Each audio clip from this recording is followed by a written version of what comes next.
از یک جایی به بعد فهمیدم دلم با طبیعت گره خورده. هر جا سبزی می‌دیدم نفس می‌کشیدم. هر جا صدای آب می‌شنیدم دلم آروم می‌شد. گاهی عکس می‌گرفتم، گاهی فقط نگاه می‌کردم. سفر می‌رفتم، ولی نه فقط با پاهام، با دلم، با جانم. عکسامو نگه می‌داشتم.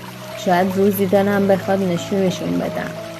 نه فقط برای زیباییشون، برای اون چیزی که اون لحظه ها به هم یاد دادن. و حالا وقتشه که قصه این سفرها، این دیدنها و شنیدنها رو تعریف کنم. از لحظه هایی بگم که چیزی تو دلم روشن شد، از جاهایی که حضور خدا رو نزدیکتر حس کردم. اگه دلت میخواد این قصه رو بشنوی، اگه دنبال اون لحظه های ساده اما عمیق زندگی هستی، خوش اومدی عشق. از این به بعد بیشتر با هم خواهیم بود.